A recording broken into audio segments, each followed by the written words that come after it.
parole de Dieu doit faire quelque chose dans notre vie. La parole de Dieu doit enlever les déchets de notre vie.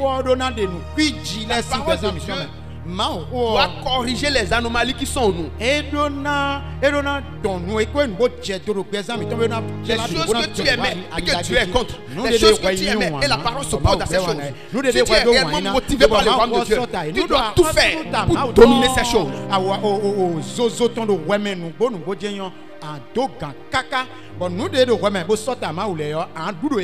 Si tu arrives à dominer ces choses, tu dois rentrer maintenant dans la bénédiction de Dieu. Dans Romains 12, le verset 2 et 3, il dit, ne vous conformez pas au siècle présent. Ne vous conformez pas au siècle présent. Celui qui est motivé par le royaume de Dieu, qui veut être entièrement qui veut la volonté de Dieu, qui veut changer sa nature pour que sa nature soit à l'image de Dieu, à l'image du Créateur.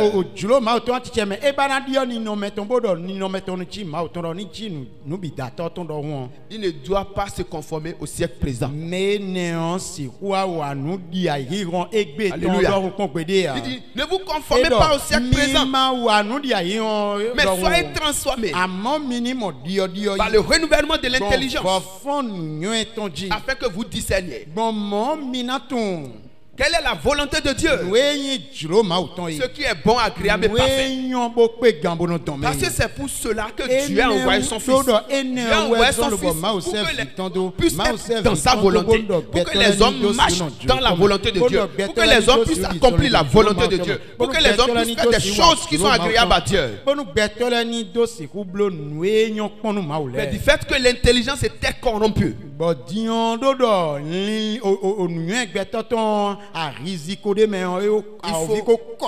faut une transformation. Qu'est-ce qui va transformer l'intelligence de l'homme? Qu'est-ce qui va renouveler l'intelligence?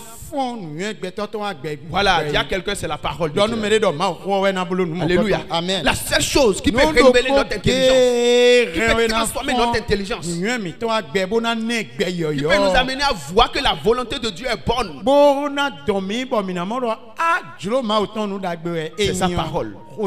Alléluia. Amen. Parce que c'est la parole de Dieu qui est l'origine de l'homme. Et quand on parle de la parole de Dieu, beaucoup de personnes se disent, mais pourquoi on dit c'est la parole? Pourquoi on dit c'est la parole? En toute chose, on dit c'est la parole. Celui qui a la parole de Dieu, il a la capacité de faire des exploits avec Dieu.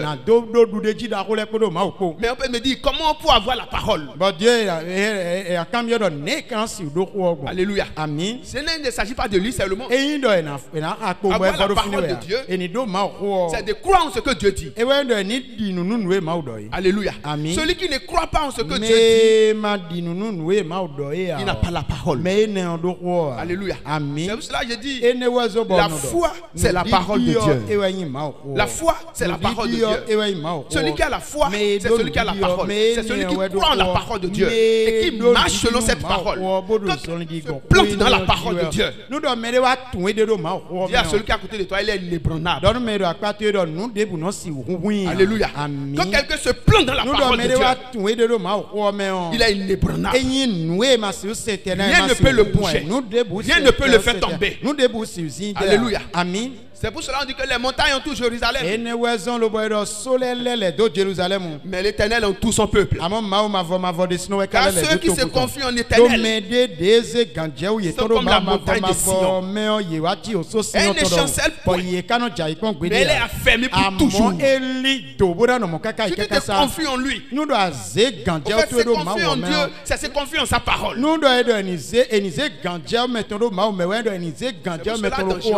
C'est pour cela au commencement était la parole. Et la parole était avec Dieu. Et la parole était Dieu lui-même. Donc celui qui se confie en Dieu, c'est celui qui se confie en sa parole. Et il est affermi pour toujours. Il y a quelqu'un, il est affermi pour toujours. Les situations vont se soulever. Les vents et les tempêtes vont se soulever. Mais tu ne seras pas ébranlé. Parce que la parole de Dieu ne choue jamais. Il dit la parole qui sort de sa bouche ne retourne pas à lui. Ésaïe 55. Sans accomplir ce que cette parole a déclaré. La seule chose que lui attend de toi, c'est que tu sois motivé par son royaume. Que son royaume,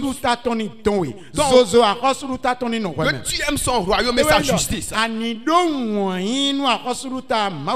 qu'il y a certaines personnes qui disent, on a tellement prié dans ce pays, on a tellement jeûné dans ce pays, nous avons tellement parcouru les églises, on n'a jamais obtenu de solution. Mais est-ce que ton intelligence a été renouvelée par la parole de Dieu? La parole de Dieu est le même hier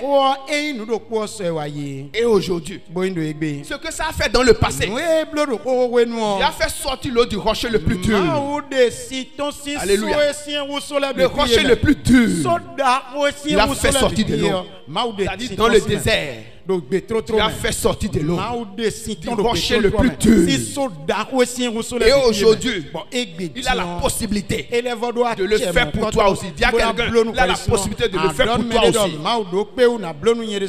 Ce qui est dur dans ta vie, tu as la possibilité de faire sortir de l'eau de cela. Alléluia. La situation qui est compliquée, difficile, tu vois qu'il n'y a plus de solution. Il a dit quelque chose à la bouche de Jésus lui-même. Dans Matthieu 17. Si vous avez la foi comme un grain de sénévé, il y a quelqu'un, rien ne vous serait impossible. Alléluia. Voilà ce que Dieu attend pour vous les hommes. Rien ne vous serait impossible. Nous devons nous poser la question. Pourquoi nous avons des impossibilités? Pourquoi nous avons des choses que nous n'arrivons pas à solutionner? Parce que nous n'avons pas la foi comme un grain de sénévé.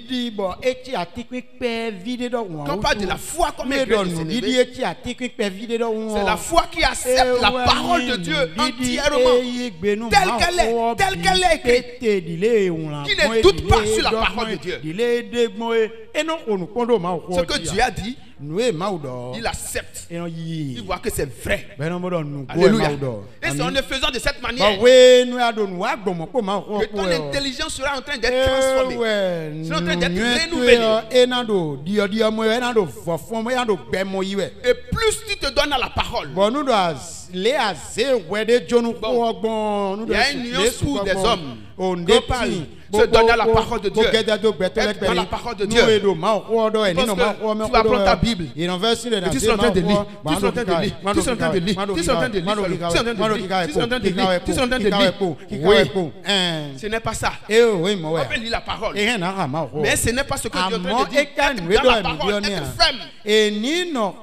Croire la parole. Ce n'est pas en train de lire la parole seulement. En train de lire. En train de lire. Non. Même si tu lis un verset, qu'est-ce que cela fait en toi? Qu'est-ce que ça change? Dans Galates 5, les désirs de la chair sont contraires à ceux de l'esprit. Comment tu vois ce verset d'abord? Les désirs de la chair sont contraires à ceux de l'esprit. Est-ce que tu as constaté cela dans ta vie d'abord? Est-ce que ça t'a amené à réfléchir? Est-ce que je vis quelque chose en moi d'anomalie? Est-ce que les désirs de la chair sont contraires à ceux de l'esprit? Qu'est-ce que mon esprit désire? Qu'est-ce que ma chair désire? Et qu'est-ce que Dieu attend de moi? Qu'est-ce que je dois faire dans cette situation? Alléluia. Amen. Les désirs de la chair sont contraires à ceux de l'esprit. Et il a cité pour éclairer. Voici les désirs de la chair. Les discussions, l'impudicité. Il a cité beaucoup de choses. Alléluia. Il a dit les désirs de la chair. Mais il devait savoir, est-ce que ce qu'il a cité, quelque chose comme ça se retrouve en toi? Et il fonctionne selon cette chose. Et il a parlé aussi du fruit de l'esprit. Tu dois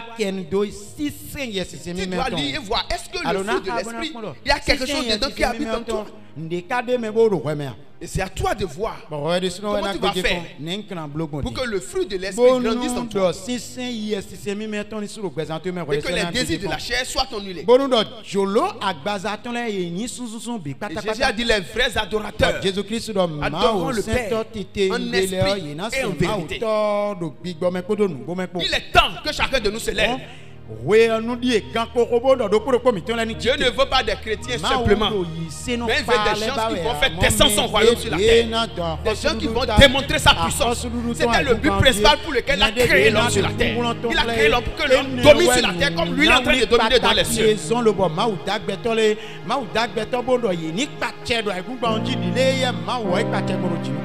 Mais aujourd'hui, nous sommes devenus enfants de Dieu et nous ne voulons pas s'approcher de Dieu.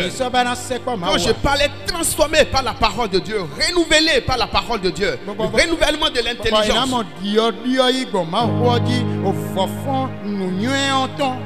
La parole de Dieu doit faire quelque chose de notre vie.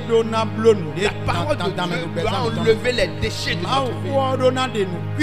La parole de Dieu doit corriger les anomalies qui sont en nous. Les choses que tu aimais et que tu es contre.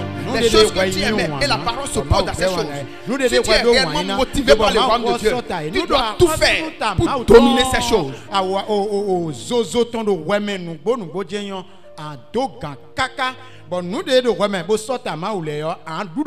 Et si tu arrives à dominer ces choses, tu pourras rentrer maintenant dans la bénédiction de Dieu.